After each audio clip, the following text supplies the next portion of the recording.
신실하십니까? 란 제목으로 하나님 말씀 대언합니다. 누군가 저에게 초대교회 아시죠?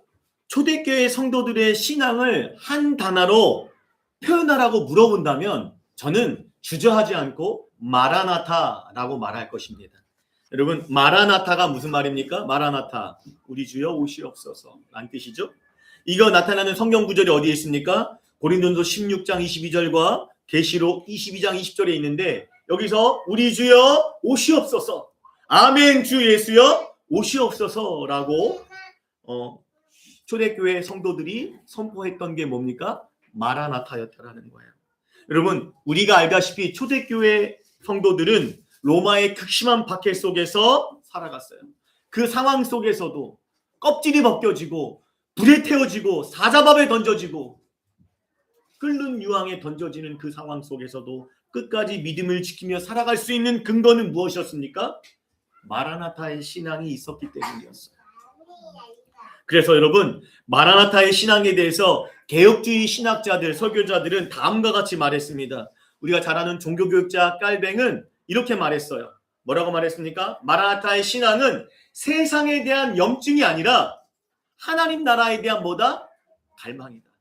그래서 재림의 소망은 성도의 인내와 절제를 낳게 한다라고 말했어요. 무슨 말입니까? 지금 이건 무슨 말을 하고 있습니까? 결국 마라나타의 신앙을 가진 성도들은 세상의 염증, 염세주의자가 아니에요. 세상을 등지자, 저 계룡산에 들어가자, 산속에 들어가자, 이게 아니라 주어진 오늘의 삶에서 어떻게 살아가는 거예요? 인내와 절제, 신실한 믿음의 삶을 살아가는 것이다. 그것이 마라나타의 신앙의 핵심이다. 세상을 등지라는 게 아니에요. 주어진 오늘의 삶을 어떻게 살아가는 거예요? 신실하게, 믿음으로. 우리가 잘 아는 마틴 로이드 존스 목사님은 이렇게 말했어요. 마라나타는 교회의 세속화의 영적 저항이다. 마라나타의 신앙을 잃어버리면 교회가 어떻게 되는 거예요? 세속화되는 것은 시간 문제다. 또 존 메가노 목사님은 이렇게 말했습니다. 마라나타는 참 신자의 정체성의 고백이다. 그 사람이 참 신자인지 뭘로 보면 알 수 있는 거예요? 마라나타의 신앙을 보면 알 수 있다. 그래서 재림을 사랑하지 않는 마라나타, 재림을 사랑하지 않는 신앙은 의심스럽다라고까지 말했습니다.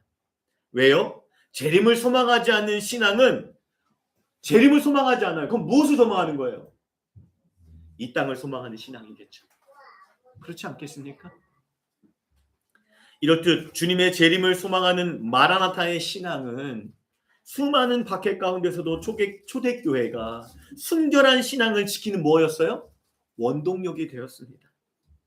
반면에 우리가 생각해 볼 것은 역사적으로 교회의 신앙이 무너졌을 때, 역사적으로 교회의 신앙이 무너졌을 때는 언제였습니까? 교회가 AD 323년, 지금은 AD 2026년이죠? AD 323년에 안노 도미나 이런 뜻으로 주님이 오신 후를 말하는 거예요. BC는 Before Christ, AD와 BC로 나눠져요. 지금 세계의 역사는요. 그런데 AD 323년에 로마의 황제였던 컨스탄틴 황제가 기독교를 로마의 국교로 공인화해버려요. 그러니까 그때 많은 교인들이 이제서야 하나님의 나라가 이 땅에 도래했다. 환호성을 질렀어요. 그렇지 않겠습니까? 300년이 넘는 박해를 다 겪다가 로마의 국교가 돼버렸어요. 기독교가요. 그러나 교회에 그러면서 뭐가 들어왔어요? 돈이 들어왔겠죠. 국교가 됐으니까. 그때 로마의 국교가 됐으니까 돈이 들어오고 맨파워, 권력자들이 들어왔어요. 그러면서 하나님 나라의 완성을 소망하는 뭘 잃어버려요? 마라나타의 신앙을 잃어버립니다. 그렇게 되면서 교회가 어떻게 돼요? 로이든스 목사님 말처럼 교회가 마라나타의 신앙을 잃어버리면 세속화되는 거예요. 이 땅에 소망을 두고 살아가게 됩니다. 그래서 우리가 잘 아는 중세교회의 신앙이 변질되는 거 아닙니까? 그 신앙이 무너져 버렸던 것입니다. 그래서 종말을 살아가는 우리 교회는 반드시 종말이 언제예요? 지금이 종말이 예수님의 초림과 재림의 사이를 신학적으로 종말의 시대라고 그래요. 예수님이 오신 2000년에 오신 그때 시작부터 예수님이 다시 오신 마라나타 재림의 때까지가 종말이에요. 아시겠어요? 그때 이 종말의, 지금 우리도 종말의 시대를 살고 있죠. 종말의 시대를 살아가는 우리 교회가 이 재림의 신앙의 핵심인 마라나타의 신앙이 필요한 거예요. 서두에 제가 이 말씀을 드리는 이유가 무엇이겠습니까? 오늘 본문, 우리가 방금 읽었던 오늘 본문의 말씀이 예수님께서 재림과 종말에 관한 가르침을 제자들에게 말씀하시고 있기 때문이에요. 오늘 본문이 재림과 종말에 대한 본문이라는 거예요. 우리 예수님께서는 우리가 지난 시간 알아봤던 누가복음 12장 22절에서 34절 알아봤죠? 그것에서 우리가 뭐에 대해서 예수님이 가르침 알아봤습니까? 제자들에게 재물에 관한 신앙적 재물관, 성경적 물질관을 가르치셨어요. 그리고 이어지는 오늘 본문 35절에서 48절에서는 주님의 제자들 향해 교회를 향하여 뭘 말씀하고 계신다고요? 종말, 신앙적 종말, 성경적 종말관을 가르쳐 주시고 있다는 겁니다. 여러분, 그렇다면 문맥이 지금 재물관과 종말론으로 이어지고 있잖아요. 재물관과 종말관으로 이어지고 있죠. 여러분, 연관이 있을까요? 언뜻 보기엔 연관이 없는데 아니요, 그렇지 않습니다. 연관이 있습니다. 제자들이, 여러분 보세요. 우리 제자들이 예수 그리스도를 믿는다라고 뭘 해요? 우리 방금도 사도신경을 통해서 신앙 고백을 했죠. 신앙 고백을 하죠. 그 신앙 고백이 믿음되려면, 그 신앙 고백이 되려면 어떻게 해야 됩니까? 그 신앙 고백이 삶에서 어떻게 나타나느냐로 알 수 있는 거예요. 입술로 신앙 고백해서 신앙이 아니라, 믿음을 고백해서 믿음이 아니라 그 믿음의 고백이 삶에서 어떻게 나타나느냐, 거기에 참 믿음의 구별이 있지 않습니까? 그렇지 않아요? 여러분도 말만 믿지 않잖아요. 그래요? 겪고 보고, 그렇죠? 그 사람을 봐서 믿는 거 아닙니까? 교제하잖아요. 그렇죠. 그러니까 그 참 믿음이 삶으로 어떻게 나타날 구별되고, 그리고 그 믿음이 무엇과 연결되는 거다? 종말관과 연결되고 있다는 거예요. 참 믿음의 삶이 뭐와 연결된다는 거예요? 종말론의 가르침과 연결되고 있다는 거예요. 예수님께서 그 중에서 특별히 뭘 예를 들었냐면 제자들이 재물을 어떻게 대하고 재물을 어떻게 사용하는가, 그렇죠? 그것에 주님의 재림을 준비하는 신실한 제자의 삶과 직접적으로 연결되어 있다는 거예요. 빌리 그레이엄 목사님이 그랬대잖아요. 저 사람의 신앙을 보려면 저 사람이 물질을 어떻게 사용하는지를 보면 알 수 있다, 이렇게 말했어요. 그래서 제자들의 물질관에서 종말관으로 이어지는 오늘의 주님의 말씀은 매우 자연스러운 문맥이라는 거예요. 주님께서 우리가 지난 시간 알아봤던 12장 34절에서 무슨 말씀을 하셨습니까? 12장 34절, 너희 보물이 있는 곳에 너희의 마음도 있느니라. 무슨 말씀이셨어요? 이 말씀 어떤 말씀이셨습니까? 여러분, 사람은 무엇을 가장 소중히 여기는가? 보물이 있잖아요, 마음에. 무엇이 보물인가에 따라서, 무엇을 보물로 삼고 사는가에 따라서 그 사람의 삶의 방식이 달라지잖아요. 그 사람의 마음에 무엇이 보물이냐? 돈이 보물이에요. 그럼 어떻게 하겠어요? 부자 청년처럼 팔로우 미, 예수님이 팔로우 미 했잖아요. 근데 뭐예요? 재물이 많은 거로 주님을 떠나가잖아요. 무엇이 보물인가? 그거에 따라 그러면 삶의 방식이 달라질 거 아닙니까? 그렇잖아요. 제 말이 틀려요? 인생 안 살아보셨어요? 멍하게 보지 마시고, 나는 누구, 여기는 어디 이러지 마시고 생각을 해보세요. 여러분 마음에 있는 곳에 삶이 가잖아요. 마음이 가는 곳에 행동도 가고 삶이 가는 거 아니에요? 아닌가요? 그러니까 여러분 안에 무엇이 있느냐에 따라 삶의 방식이 달라지고, 결국 제자로 살아가느냐 세상 사람으로 살아가느냐, 거기서 갈리잖아요. 여러분 마음에 예수 그리스도가 있다면 제자로 살겠죠. 재물이 있다면 재물을 위해 살겠죠. 그럼 예수님이 나의 가장 귀한 보물이 되는 삶, 예수 그리스도를 마음의 중심으로 두고는 삶, 마음의 중심으로 두고 사는 삶은 어떤 삶일까요? 이런 질문이 나와야 되겠죠. 그냥 마음에 난 두고 있어, 그럼 돼요? 네? 아내들이 남편한테 말하는 게 뭐예요? 그냥 나는 아내를 사랑하고 하는 마음 가지고 있어. 그러면 돼요? 복장 터지죠? 어휴, 저 인간이. 마음을 어떻게 해야 돼요? 실천해야죠. 표현하고 실천하라는 거 아닙니까? 우리가 예수님을 나의 보물로 삼는 것, 마음을 두고 있으면 그걸 어떻게 해요? 어떻게 표현하는가? 어떻게 나타나는가? 어떤 삶인가? 물어보는 거예요. 그 답이 뭐에 있다는 거예요? 오늘 본문에 있어요. 바로 재림을 기다리는 이 종말의 종말이 시대니까 재림을 기다려야죠. 재림을 기다리며 주어진 오늘의 삶을 어떤 사람? 오늘 본문에 알아보겠지만 깨어 준비하는 삶. 이거를 한마디로 신실한 청지기의 삶. 그 삶으로 살아가는 것에 있다라는 거예요. 오늘 말씀을 나눌 때 저와 여러분이 깨어있는 신실한 청지기의 삶으로 살아가는 신실한 교회 신실한 제자들, 신실한 교회 성도들이 되기를 주님의 이름으로 간절히 축원드립니다. 오늘 본문은 주님께서 비유의 말씀으로 주시며 시작하는데요. 35절, 36절에 비유의 말씀으로 시작하고 있어요. 비유의 말씀입니다. 비유가 뭔지 아시죠? 허리에 띠를 띠고 등불을 켜고 서 있으라. 비유라고 그랬어요. 아, 목사가 이렇게 얘기했으니까 허리띠 갖고 와. 등불 갖고 와. 이거 아닙니다. 비유라고 했습니다. 여러분 여기에 먼저 허리에 띠를 매라. 이런 말씀을 하시는데요. 시제를 보면 허리에 띠를 매라는 게 이 허리에 띠를 매라는 게 시제가 완료형이에요. 그럼 뭐예요? 준비가 된 거죠. 준비가 된 상태를 말합니다. 준비하고 있는 게 아니에요. 허리에 띠를 매는 건 이미 준비된 상태를 말합니다. 당시에는요, 유대인들은 통으로 된 긴 옷을 입고 다녔어요. 옷을 일단 긴 원피스 같은 거예요, 남자도. 그래서 통으로 긴 옷을 입고 다녔기에 일하거나 빠르게 이동하기 위해서는 뭐 했어요? 허리에 띠를 매야 했어요. 그래서 허리에 띠를 매라는 말씀은 활동하기 편하게, 다시 말해서 일하거나 뛰거나 움직일 때를 준비하고 있으라는 의미죠. 제가 군대를 5사단 수색대를 나왔는데 수색대 안에는 기타대라는 게 있어요. 3분 대기죠. 그래갖고 딱 소대장이나 중대장이 상황 탁 걸면 바로 단독군장하고 안전군장하고 대기하고 있어요. 그걸 3분 안에 끝내야 돼요.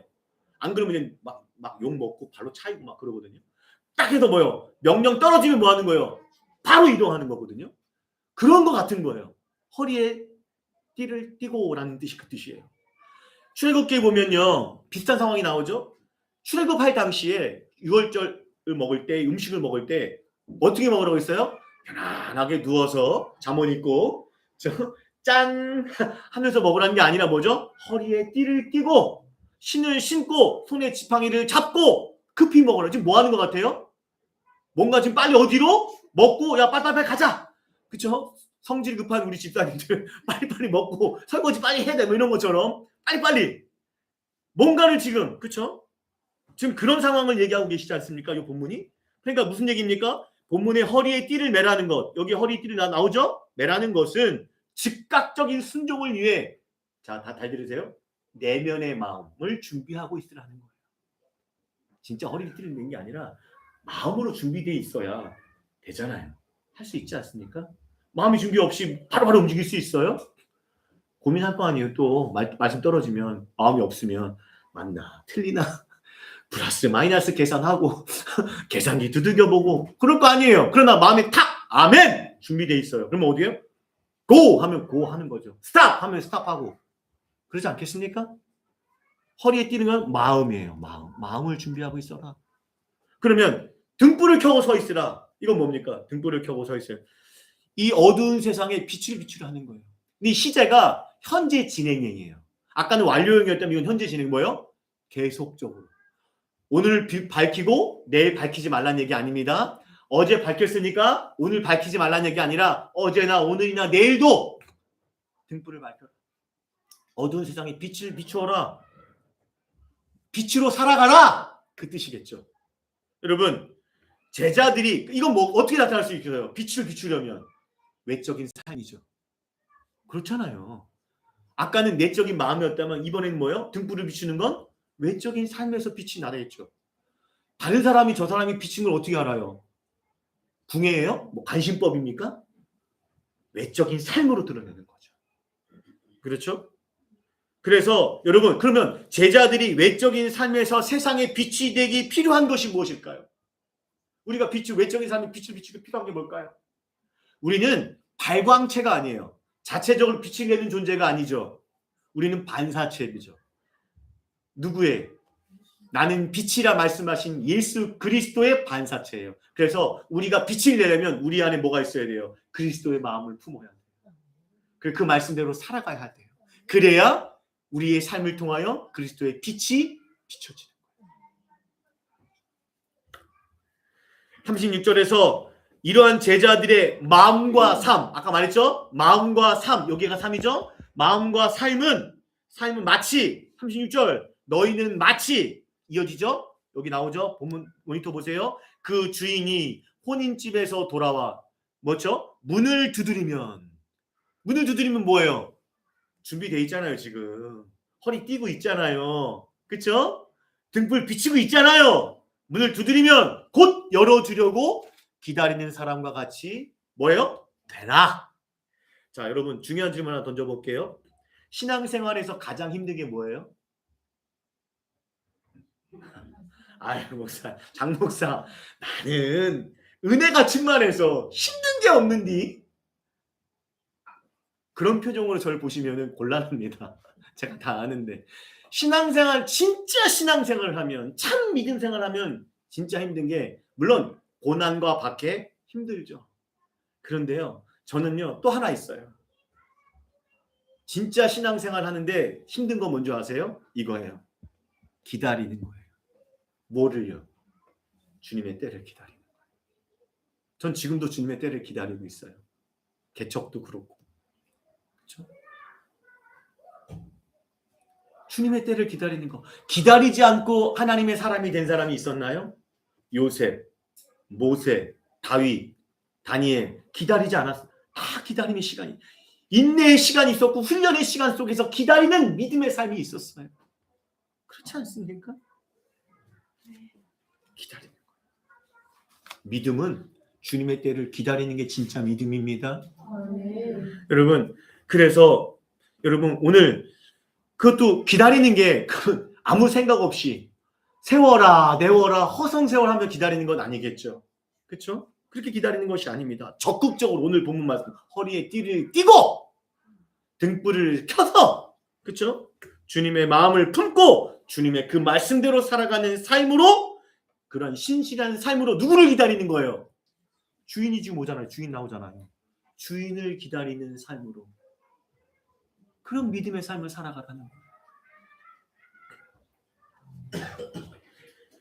그렇게 주인을 기다리는 제자들에 대해서 37절에서 뭐라고 주님께서 말씀하십니까?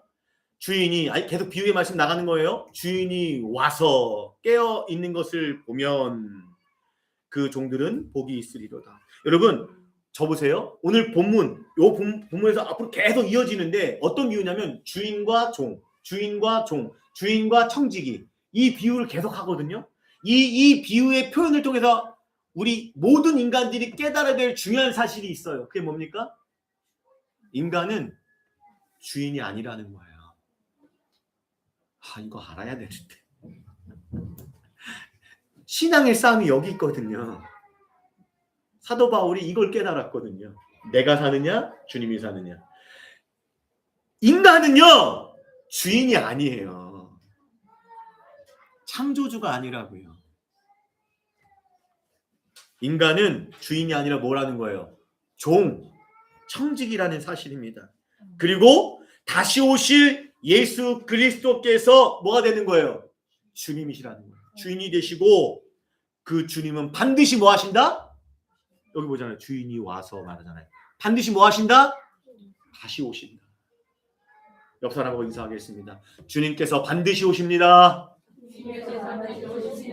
다시요. 주님께서 반드시 오십니다.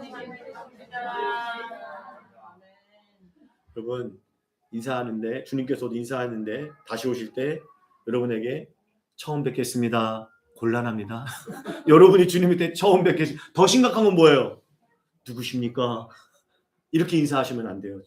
주님이 여러분을 만나셨을 때 주님 어서 오시옵소서 할렐루야를 외치고 주님을 맞이하는 그리스도인들이 되길 바랍니다. 아멘. 여러분 주인이 와서 그쵸? 주인이 재림의 때겠죠? 이때가 재림의 때에 그때의 종들이 깨어있는 것을 보면 뭐예요? 그 종들은 복이 있어요. 이 복이 뭐예요? 헬라어로 마카리우스. 이게 뭐냐면 팔복에서 주시는 그 복이에요. 예수 그리스도를 통해 주시는 복 뭐죠? 구원의 복을 얻는다고 말씀하십니다. 그럼 여기서 중요한 표현이 뭐겠어요? 이거죠. 깨어있다라는 것. 깨어있는 것이 뭘까요?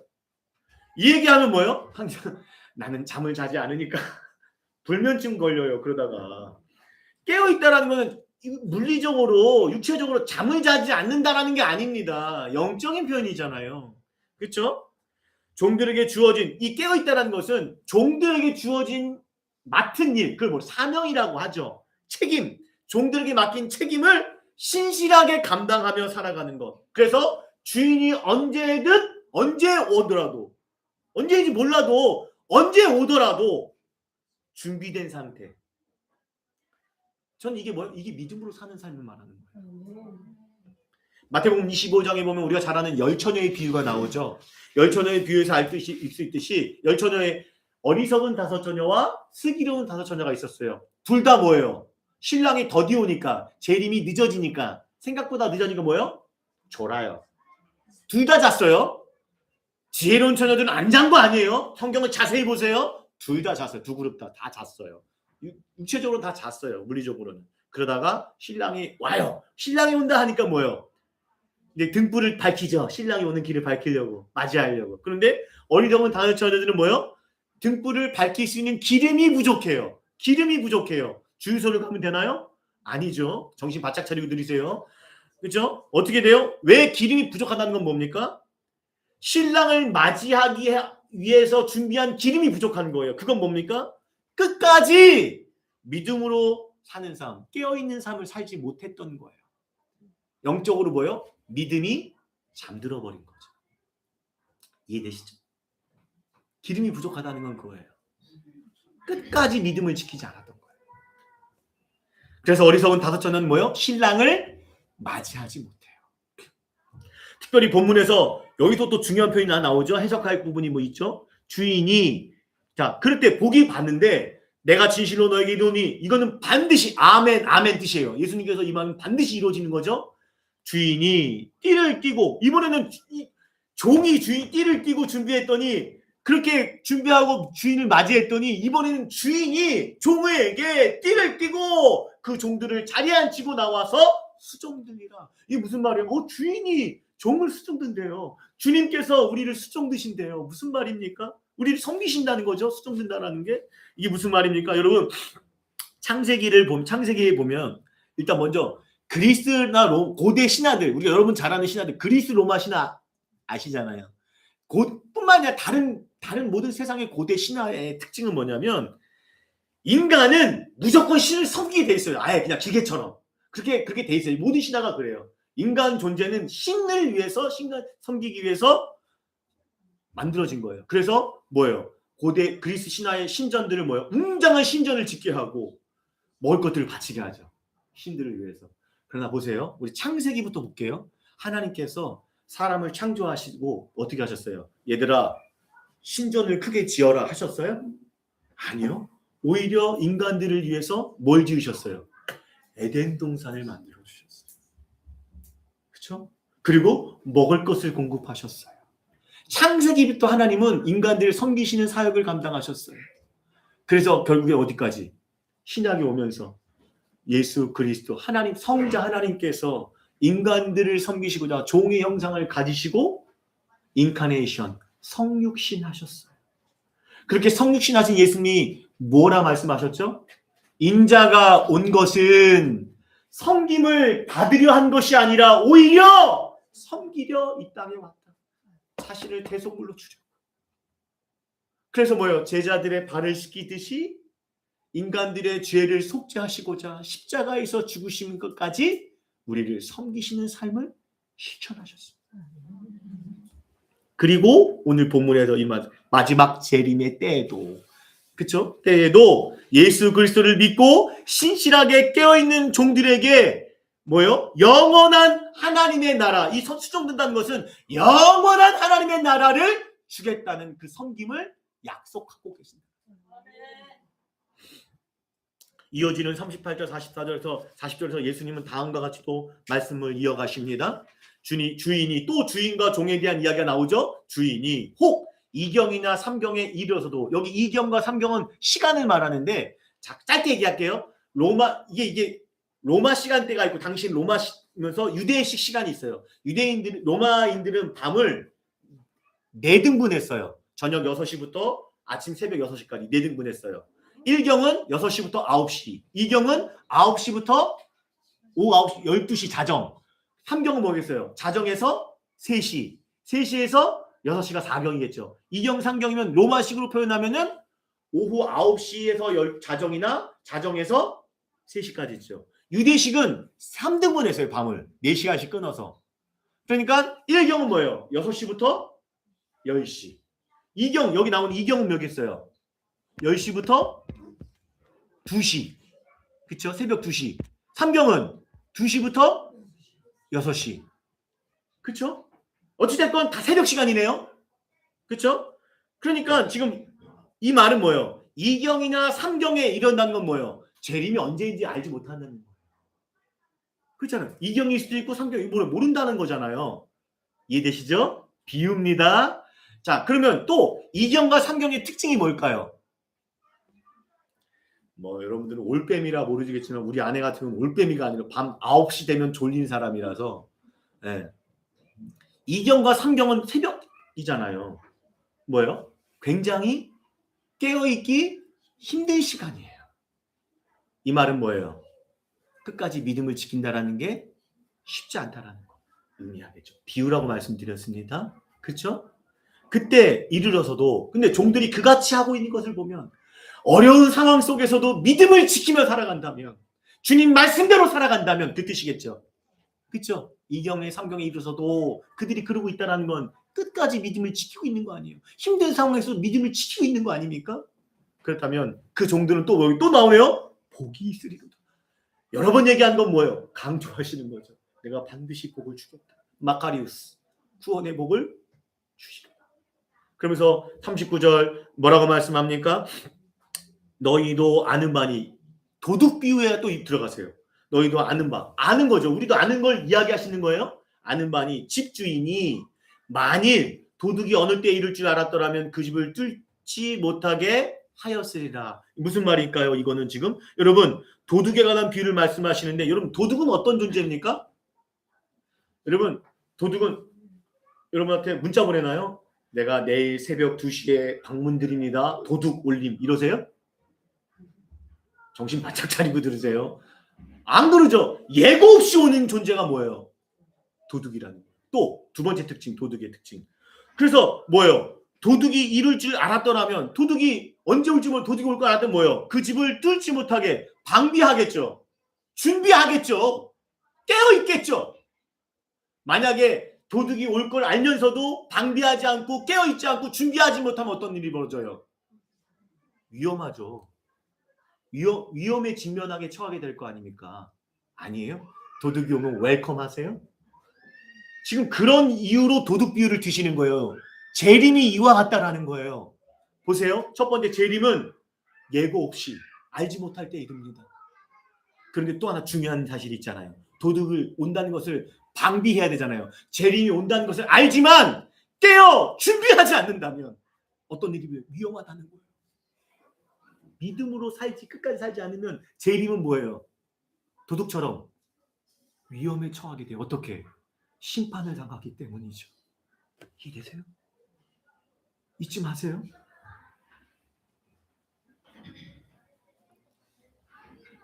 방비하지 않으면, 준비하지 않으면, 깨어 믿음으로 살아내지 않으면 재림은 위험합니다.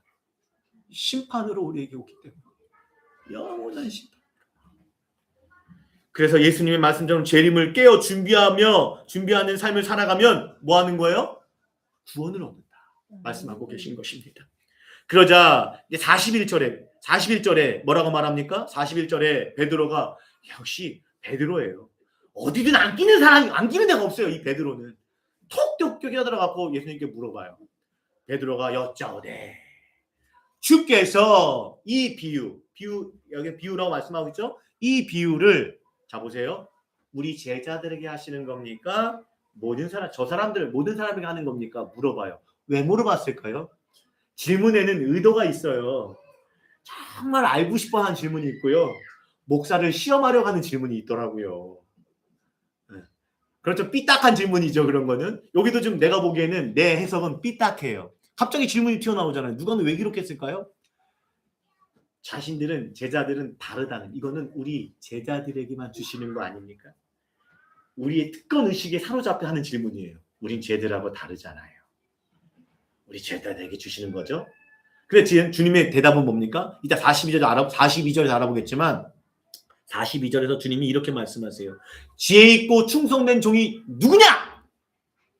졸릴까봐 누구냐라고 물어보세요. 이건 무슨 말이에요? 모든 사람에게 적용되는 원리잖아요. 누구냐라고 물어보셨잖아요. 제자들뿐만이 아니라 모든 사람도 해당되는 말씀이다. 이 말씀을 주시는 거예요. 볼까요? 42절을 넘어가 볼까요? 42절 보면 자 주께서 이르시되 여러분 주님 42절에서 뭐라고 말합니까? 방금 알아봤듯이 원문을 보면요 질문을 먼저 던지세요. 한글 번역은 질문이 먼저 안 나오는데 원문을 보면 질문 티스 아라에스틴 과연 누구냐? 이렇게 먼저 물어보세요. 여기 42절에서 원문을 보면 과연 누구냐? 문맥으로 보면은 뭘 물어보시는 겁니까? 누가 지혜롭고 진실한 청지기가 되겠느냐라고 물어보시는 거죠. 그런 의미겠죠? 그럼 42절에 우리가 주목할 단어가 요거예요. 이 단어예요. 오늘의 제목이기도 한 진실한. 원문을 보면 피스토스, 직역하면 신실한, 믿음직한 이란 뜻이에요. faithful, 신실한, 진실한, 믿음직한. 이게 진실한이란 헬라어의 직역 단어예요. 그러니까 여러분 보세요. 누가 지혜롭고 신실한 청지기가 되겠느냐. 여러분 신실한 청지기의 기준은 뭡니까? 탁월한 능력도 많은 재력도 학식도 세상의 지위도 아닙니다. 신실한 청지기의 기준은 뭡니까? 주인이 맡긴 일에 어떻게 반응하느냐에 있어요. 명심하셔야 돼요. 돈이 많아서 학식이 많아서 내가 지위가 높아서 나는 하나님의 신실한 종이야? 웃기지 말라고 하세요. 오늘 말씀에요. 신실한 종의 기준은 뭐라고요? 주님께서 맡기신 일을 어떻게 반응하느냐. 어떻게 여기 신실한 종 어떻게 반응합니까? 보세요. 다음 구절 보세요. 주인에게 그 집 종들을 맡았어요. 종들을 맡겼어요. 다른 종들을 맡겼어요. 이웃들이겠죠. 맡겼어요. 주님께서. 그래서 그 종들을 맡아서 신실한 종이 어떻게 반응합니까? 때를 따라. 이게 중요해요. 여러분, 때를 따라가 뭐예요? 때를 따라 양식을 나눠줄 자. 무슨 얘기입니까? 배고픈 사람에게 양식을 줘야죠. 그렇죠? 그 사람이 제때에 도움을 필요로 할 그때죠. 무턱대고 막 들이대라는 거 아닙니다. 때를 따라. 그렇죠? 때를 따라 제때에 꼭 필요할 때에 양식을 나누어 주는 자. 양식은 뭐예요? 재물이잖아요. 당신. 그렇죠? 재물과 종말로는 연결되어 있다니까요.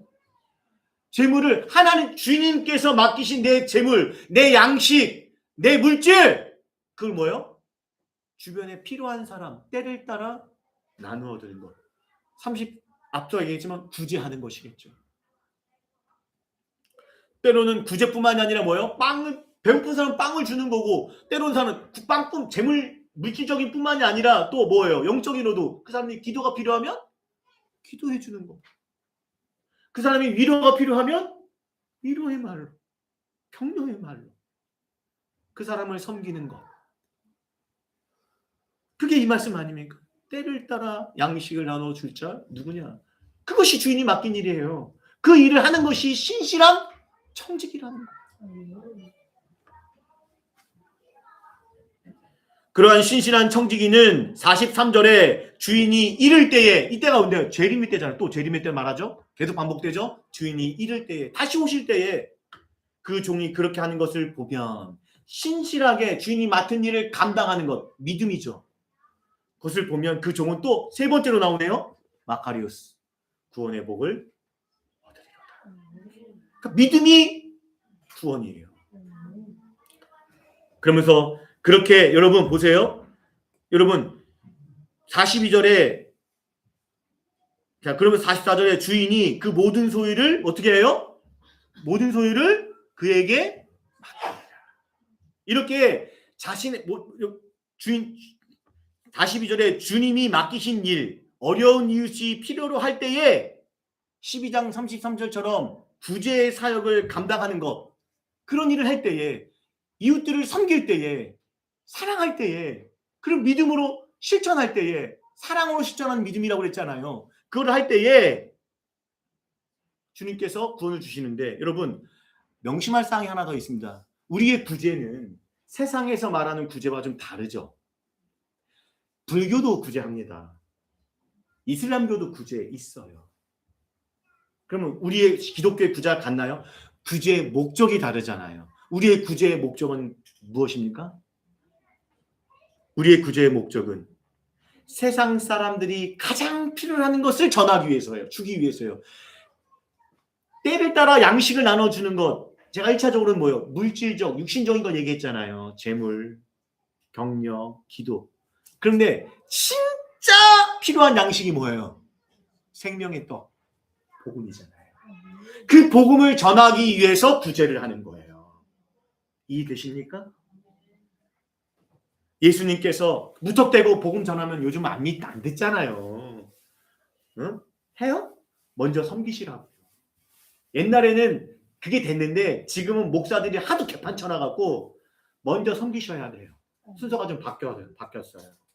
그래서 뭐예요? 예수님께서 먼저 섬기면서 그러면서 뭐예요? 복음을 전하는데 어떤 복음이요? 예수님이 누구이신지, 예수님이 저와 여러분 당신을 위해서 나를 위해서 무엇을 하셨는지, 그 결과 우리가 새 생명을 얻었기에 우리가 그 사랑으로 당신을 섬기는 겁니다. 사랑하는 겁니다. 이렇게 실천하는 거예요. 그게 뭐가요? 주님이 맡기신 일이에요. 저와 여러분에게 맡기신 일이에요.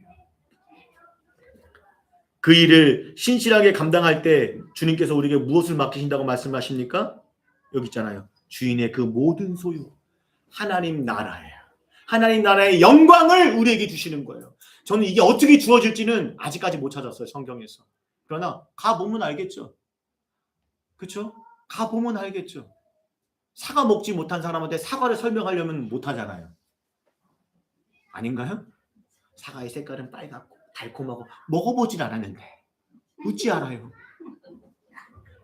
가보면 돼. 걱정하지 마십시오. 그 대신 그 모든 소유, 그것이 얼마나 여러 가지 해석이 있는데 그냥 전 와닿진 않아요. 그냥 가봐야 될 것 같아요.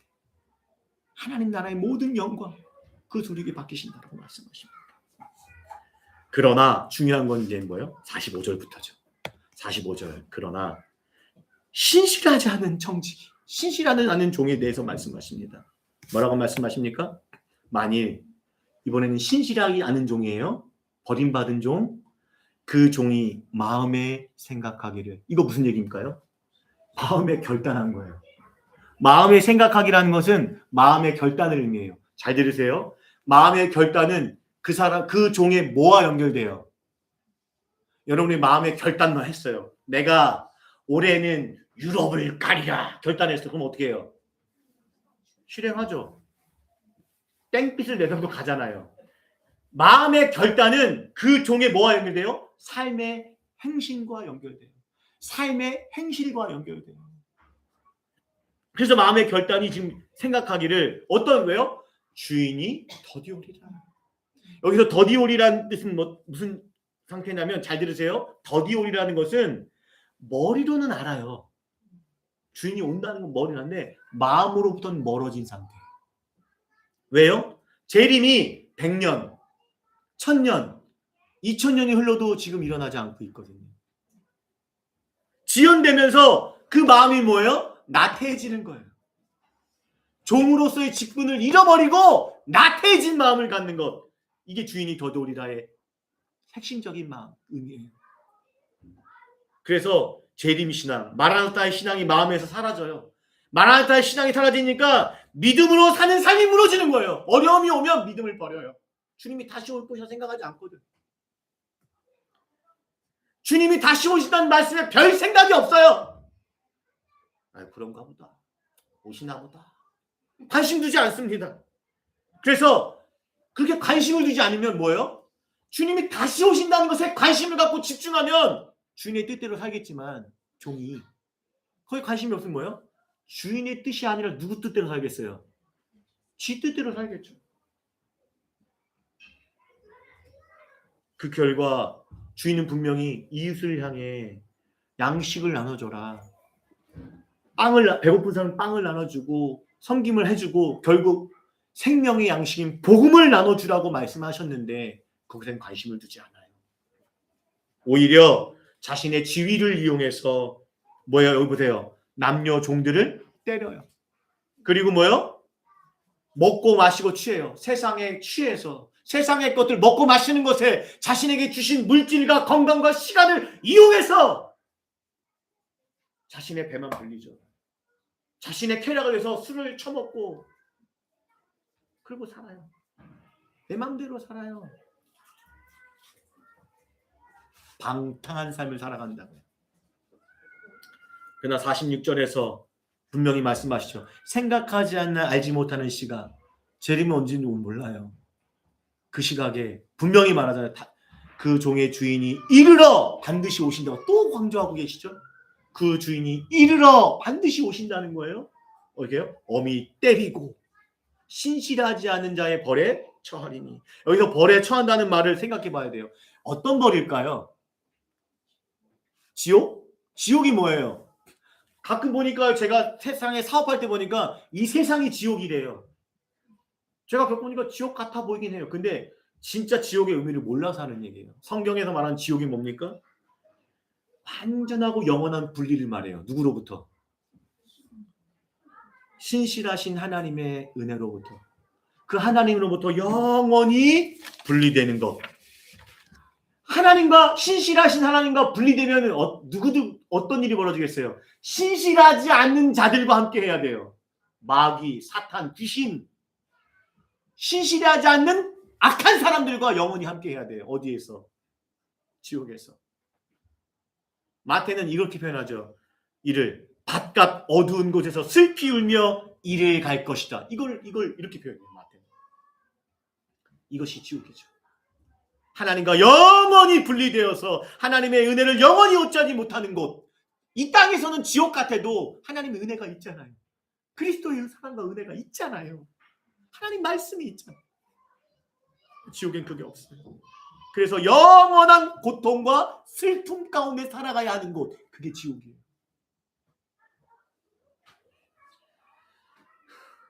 왜 이 종이 그런 지옥의 형벌을 심판을 당해야 합니까?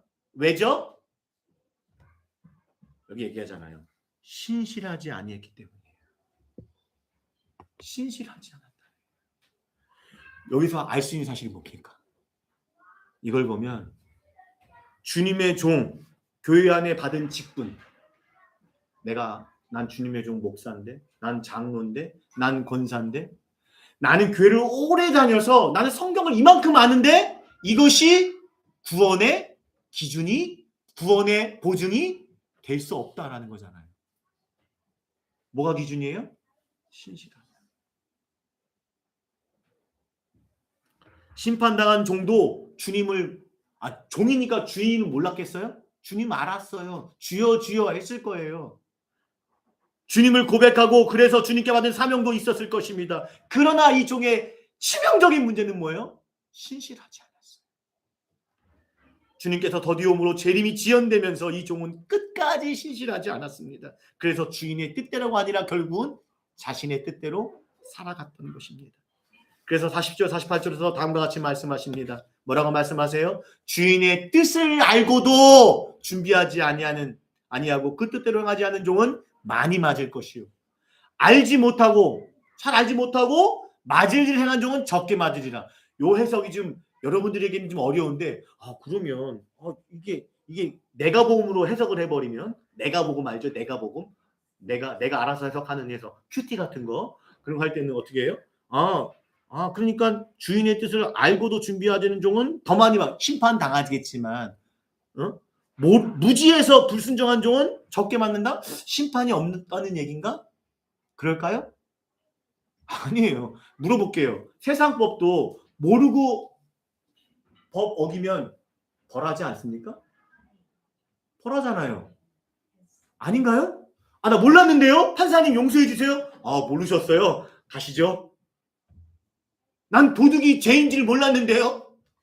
난 탐심이 죄인지 몰랐는데요. 없다고요. 그래서 로마서에 이 말씀을 하잖아요.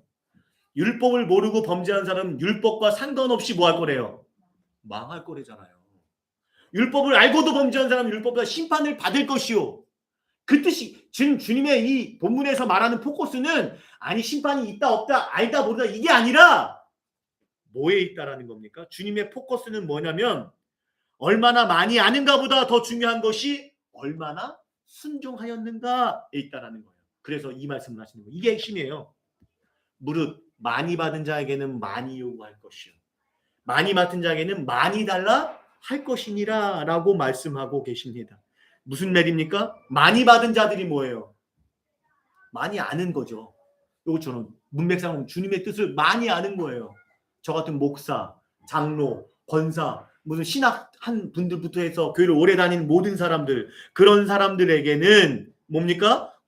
하나님의 은혜와 사랑을 깊이 경험하고 말씀을 듣고 알게 되었다면, 더 많이 알게 됐다면 뭐요? 더욱더 순종하는 삶을 살아야 한다. 그걸 요구한다는 거예요. 당연한 논리 아닙니까? 초등학생은 초등학생에 맞는 것을 요구할 거 아니에요. 대학생한테는 대학생에 맞는 걸 요구할 거 아니에요. 더 많이 알면 더 많이 요구할 거 아니에요. 문제도 달라지잖아요. 시험 문제도. 이는 여러분 이 말씀은요 불안을 조장하는 말씀이 아닙니다. 제자들 특히 오랜 시간 동안 교회를 다니며 말씀을 들었던 교인들을 각성하는 말씀이에요. 교회 오래 다닌 사람들 제발 좀 각성하라는 거예요. 직분자들, 중직자들 각성하라는 거예요. 근데 제가 부목사 생활을 여러 교회를 거치면서 오래된 교인들, 특별히 중직자들을 겪어보면서 제가 느낀 게 뭔지 아세요? 이건 제 느낌인데 말씀을 선포하는 건 아니지만 제가 느끼는 거예요. 제가 느낀 걸, 겪어본 걸 얘기하자면 안다는 이유로 순종하지 않더라고요. 말씀을 더 아니까, 주님은 더 아니까 더 순종하라고 말씀하시네요. 더 많이 요구하고 하신다는 게 더 순종하라는 것이거든요. 말씀을 더 하니까, 더 은혜를 경험했으니까 더 순종할 것을 요구하시는데, 오히려 말씀을 더 아는 것이 뭐가 돼요? 자신의 의가 돼요. 뭔지 아세요? 저도 한동안 그랬어요. 말씀을 아는 것이 믿음으로 여겼어요. 좋은 믿음. 말씀을 많이 아니까 나는 좋은 믿음의 사람이야. 내가 지금 성경을 보니까 그런 구절이 하나도 없어요. 말씀을 많이 아니까 그게 의가 된다고요.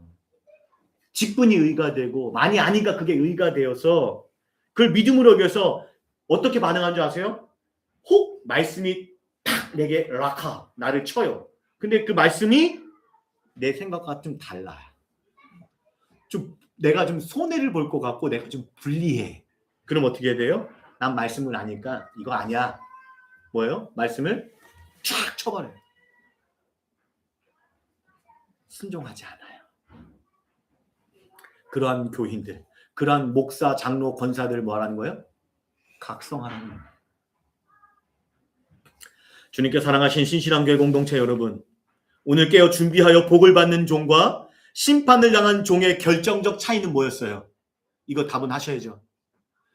구원받는, 깨어 준비하여 복을 받는, 구원의 복을 받는 종과 저 지옥에 떨어지는 심판을 당한 종의 결정적 차이, 기준이 뭐였습니까? 오늘 제목이잖아요. 피스토스, 아피스토스. 신실한가? 신실하지 아니한가? 피스토스가 여러분이 말하는 믿음이에요. 믿음을 우리는 신실하다고 표현하고, 우리가 돈으로도 못 가요. 믿음으로 가는 하나님 나라, 그 믿음이 헬라어로 피스토스예요. 오늘 본문의 제목이 신실함이라고요. 여러분 잘 들으세요. 지금부터 시간 가지만 요거 지금 못 들으면 안고 빼고 찐빵 드시는 겁니다. 잘 들으세요. 바로 여기에 구원받은 종과 심판당한 종의 차이가 뭐라고요? 신실한가? 신실하지 않은가? 바로 여기에 예수님의 초림과 재림의 사이의 시대, 지금 뭐죠? 종말의 시대를 살아가는 우리 그리스도인들의 종말관의 핵심이 여기 있어요. 보세요. 예수님이 가르친 종말의 핵심은 언제인가가 아니에요. 어떻게 살 것인가에 있다라는 거예요. 이거 구분하셔야 돼요. 제발. 언제인가야 관심 두는 애들은 어떤 애들이에요? 이단들. 종말 비즈니스 하는 애들이 있잖아요. 종말입니다. 종말이 다가옵니다. 그래서 뭐 하라는 거예요? 바쳐라. 자, 여기로 바쳐라. 나에게 바쳐라. 내 말 들어! 죽어! 교인들 협박하고 종말 비즈니스 하죠. 근데 종말은요, 예수님이 가신 종말관의 핵심은 언제인가에 없어요. 계속 얘기하잖아요. 2경이나 3경이나 언제 올지 모르지만 이렇게 계속 말씀하시잖아요. 그리고 제자들이 마지막에 승천하기 시에도 또 물어봐요. 이 인간들이 성경 받기 전이라 그런지 모르겠지만 또 물어봐요. 그러니까 사도행 1장 7절에서 아직 일가를 하시잖아요. 이렇게 이르시되 때와 시기는 종말이죠. 재림은 아버지께서 자기의 권한에 주셨으니 요거 같이 읽읍시다. 시작. 너희가 알 바 아니오. 누가 여러분에게 몇 달 며칠 재림하신대요. 빨리 저희 교회로 오세요. 그러면 이 말씀 들이대세요. 예수님 이렇게 말씀했는데 너 뭐냐? 네가 예수님이냐? 네가 하나님이냐? 하나님이 자기 권한에 두셨던데 넌 어떻게 아냐? 너희 알 바 아니라고 했는데 왜 너는 아냐? 제발 좀 넘어가지 마세요. 그러면 예수님께서 가르친 종말관은 언제인가? 때와 시기가 아니면 뭐라는 거예요? 이거요. 어떻게 살 것인가에 있다라는 거예요. 종말관의 핵심은 예수님의 종말의 가르침의 핵심은 뭐다? 어떻게 살 것인가? 종말의 시대를 어떻게 살 것인가? 우리가 누가복음 12장을 쭉 해왔잖아요. 어떻게 살라고 가르쳤어요? 12장 정리해봤어요. 쭉 어떻게 해요? 외식하며 살지 마라. 그쵸? 기억나세요? 종말의 시대에 제발 좀 외식하지 마. 두 번째, 사랑과 세상을 두려워하지 말고 인간의 영원을 결정하시는 그런 권세가 있는 뭐하라? 하나님을 경외하며 살아가라. 제발 좀. 그러셨죠 예수님께서. 세 번째, 주님을 시인해라. 말로만 나불나불대지 말고. 제가 제 예화까지 들었죠? 말씀하시면 내 자존심 꺾고 주님을 시인하는 거. 그게 시인하는 거. 그래서 또 성경을 모독하며 살지 마라. 은혜 받았는데도 불구하고 네 뜻대로 살아가지 마라. 네 번째, 탐욕을 버려라. 자기를 위하여 재물 쌓지 말고 하나님께 부유한 삶. 곧 뭐요? 어려운 이웃을 구제하며 살아가라. 다섯 번째, 세상에서 무엇을 먹을까 마실까 재물에 염려에 매몰돼서 살지 마라. 제발 좀. 왜요? 너희는 까마귀보다 백합보다 귀해서 하나님이 어떻게 하셨냐? 독생자이신 나를 보내셔서 아낌없이 십자가에까지 내어주신 그 하늘의 아버지를 신뢰하면서 어떻게 살아? 같이 읽읍시다. 시작. 먼저 하나님 나라를 구하며 살아가라. 이 무슨 말입니까? 여러분 이 말씀은 어떤 말씀이에요? 주님께서 지금 말씀하시는 건 뭡니까? 이 모든 가르침은 무엇이에요? 예수님의 초림과 재림의 사이 곧 종말의 시대를 살아가는 제자들이 어떻게 살아가야 합니까? 물어볼 때 대답이 되는 주님의 가르침 말씀 아닙니까? 이런 주님의 이 말씀들 앞에 이 말씀들 앞에 우리는 어떻게 반응해야 돼요? 한마디로 주여 어떻게 해요? 신실하게 피스토스 신실하게 반응하는. 여러분 신실함의 단어의 특징이 있어요. 뭔지 아세요? 시간 많이 간다. 이렇게 물어보니까 시간 잘 가네요. 오늘 1시간 넘기겠네요. 또 설교. 좋아요. 대답하세요. 그러니까 신실함이란 단어의 특징이 뭐예요? 다른 거 다 필요 없고요. 끝까지예요. 중간에 바뀌는 걸 신실하다고 말하지 않죠. 끝까지. 계시록 2장 10절 보면 이런 말씀이죠. 죽도록 충성하라. 그래서 목사님이 많이 이용했잖아요. 교회 충성해, 목사에 충성해. 그래서 막 교회 충성. 근데 원어를 보면 이 충성하라가 피스토스예요. 죽도록 믿으라. 그 뜻이 신실한. 무슨 말입니까? 끝까지 죽도록 내가 이 생명 다할 때까지 믿음을 지키라. 어떻게? 뭘 위해서? 요거 이런 것들을 계속 누가 보면 나가 말씀 주실 거 아니에요. 이런 것들을 지키며 살아가. 그것이 뭐다? 신실하게. 그럼 우리는 어떻게 주님 앞에 신실한 종으로 주님의 제자로 살아갈 수 있을까요? 이게 이제 중요한 질문이 되겠죠. 오케이, 여기까지 알았어요. 목사, 장 목사, 신실하게 오케이. 되던가요? 잘 안 되잖아요. 이걸 모르는 분들은 아직 시도를 안 하신 거고 딱 걸린 거고, 이 말씀 듣고 고민이 되는 사람들은 좀 뭘 먹어본 사람인 거죠. 고기를 좀 먹어봤듯이. 이 말에 고민이 되는 사람들은 뭐예요? 잘 안 되거든. 힘들거든. 그게 됩니까? 탐심을 버리고 재물의 염려에서 벗어나서, 그렇죠? 잘 안 되잖아요. 그럼 무엇이 필요할까요? 우리 아까 찬양할 때 십자가를 질 수 있나 후렴구가 마지막 뭐였습니까? 주인도 따라 살아갈 동안 뭐 하는 거예요? 사랑과 충성을 늘 바치오리다. 우리가 신실하게 살아가는 것, 사랑과 충성, 주님을 사랑하는 거예요. 주님을 사랑하면 이게 가능해요. 왜요? 생각해 봤어요. 이게 어떻게 가능하지? 사랑하면요, 사람이 사랑하면 관심을 가져요. 맞죠? 집중해요. 맞죠? 게임 사랑하면 게임만 생각해요. 돈을 사랑하면 돈만 생각해요. TV 보니까 당구 치는 거 나오더라고요. 예능에. 당구를 사랑하면 뭐요? 당구판만 생각. 막 눈을 감아도 당구판이 생긴대요. 내가 들었거든요. 친구들 당구 치는 애들. 눈을 감아도 당구 막 그게 막 뜬다고 하더라고. 사랑하면 그렇게 되잖아요. 진짜 사랑하면 어떻게 하는지 아세요? 상대방이 원하는 거, 주님이 원하는 거겠죠. 주님을 사랑하면 주님이 원하는 것, 관심을 갖고 집중해서 실천해요. 반드시 하더라고요. 그리고 무엇보다 참 사랑을 하면 어떻게 해요? 그 사람과 함께 하고 싶고, 혹 떨어져요. 그럼 어떻게 돼요? 그 사람을 다시 만나고 싶잖아요. 그게 마라나타 아닙니까? 주님이 지금 떠나셨어. 성령이 오셨지만 다시 오실 주님, 내가 주님을 사랑한다면 마라나타! 주님 어서 오시옵소서. 고백할 거 아닙니까?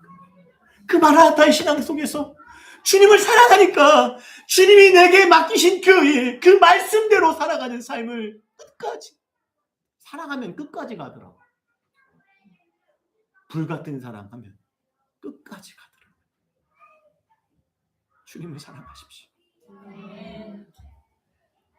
여러분, 극심한 박해 가운데 있는 초대교회 성도들, 그들이요, 그 박해를 빼서 카타콤, 지하 무덤이거든요. 지하 무덤으로 들어가 살았대요. 30년, 40년 거기 살다 죽었대요. 그 초대교회 성도들이 그 카타콤에다가 벽에다가 마라나타라는 글귀를 새겨놨대요. 왜 새겼을까요? 이 빨리 벗어나게 되는 주문 주술일까요? 아니죠. 내가 여기서 죽을지라도 내가 주어진 이 땅의 삶을 끝까지 어떻게 신실하게 살아가겠습니다. 믿음을 지키며 살아가겠습니다. 똑같은 얘기예요. 신실하게나 믿음을 지키며 똑같은 얘기예요. 그렇게 살아가겠다는 신앙의 고백이었다는 거예요. 사랑하는 여러분, 이 종말의 시대에 저와 여러분이 주어진 오늘의 삶을 왜 신실하게 살아가야 합니까? 왜 우리가 주어진 삶을, 오늘의 삶을 신실하게 살아가야 돼요? 우리가 그토록 사랑하는, 우리가 사랑하는 주님이 다시 반드시 오실 것이기 때문이에요. 아멘. 여러분, 성경에 보면요, 초림에 관한 예언이요 456번 예언되어 있대요. 적게 잡아도 300번, 보수적으로 잡아도 300번 이상 예언되어 있는데요. 더 재밌는 얘기가 뭔지 아십니까? 성경에 재림에 관한 예언이 5배, 1518번 예언되어 있다고 합니다. 이 말이 무슨 얘기입니까? 뭘 의미합니까? 초림의 예수님이 최소 300번에서 456번이면 재림이 1500번이래요. 그슨 말은 뭐예요? 초림이 일어나듯이 반드시 재림이 일어날 것을, 반드시 주님께서 다시 오실 것이라는 것을 성경에서 우리에게 말씀하고 있습니다. 여러분 그거 아십니까? 사랑하는 여러분, 초림의 예수님은요, 인간의 같은 종의 형상의 모습으로 오셨지만 재림의 예수님께서는 만왕의 왕, 철장의 권세, 모든 만물을 심판하시는 심판의 주님으로 오실 것입니다. 초림의 예수님은 가시 면류관을 쓰셨지만 재림의 예수님께서는 영광의 면류관을 쓰시고 다시 오실 것입니다. 초림의 예수님은요, 우리들에게 회개하라 라고 말씀하시며 기회를 주셨지만, 잘 들으세요, 재림의 예수님께서는 더 이상 회개를 말씀하시지 않을 겁니다. 곧바로 심판의 주님으로 오실 것입니다. 마지막 초림의 예수님은 인류의 역사를 나누는, 아까 말했죠, BC와 AD로 인류의 역사를 나누는 예수님으로 오셨지만 재림의 예수님은 the end, 역사의 종지부를 찍는 주님으로 오실 것입니다. 사랑하는 여러분, 왜 이 말씀하고 있는 걸까요? 혹 우리 가운데, 우리 주변 가운데 아직까지 마라나타의 신앙을 잃어버리고 교회를 다니고 계신다면, 머리로는 알고 있지만 주님이 더디 오실 것이라고 마음으로부터는 주님의 재림에 대해서 관심도 없이 그냥 이 땅에서 오늘 주어진 삶을 나를 위해서 먹고 마시고 취하고 사람들 유튜브 아랑곳하게 쳐다보지도 않고 오히려 괴롭히면서 이 땅의 삶을 살아가고 계신다. 오늘 주님께서 하신 말씀을 통하여 다시 신실한 종으로 회복하시길 바랍니다. 제발 부탁드립니다. 오늘 주님이 하신 이 말씀 가볍게 흘려드리지 마세요. 가볍게 흘려드리지 마세요. 사도 바울이 이렇게 말했어요. 우리가 하나님과 함께 일하는 자로서 너희를 권하노니 하나님의 은혜를 헛되이 받지 말라. 이르시되 내가 은혜 베풀 때 너에게 듣고 구원의 날에 너를 도왔다 하셨으니, 같이 읽겠습니다. 시작. 보라 지금은 은혜 받을 만한 때요, 보라 지금은 구원의 날이로다. 사랑하는 여러분, 주님께서 다시 오시기 전까지 아직 저와 여러분에게는 은혜 받을 기회가 있어요. 은혜를 베푸시는 바로 그 은혜를 지금 받으셔야 돼요. 구원을 얻으셔야 돼요. 그리고 은혜 받은 자답게 이제부터 어떻게 해요? 신실하게 끝까지 주님의 종으로 승리하며 살아가는 우리 신실한 교회 공동체가 되시기를 주님의 이름으로 간절히 축원드립니다. 아멘. 마라나타, 그 신앙을 잃어버리지 않기 바랍니다.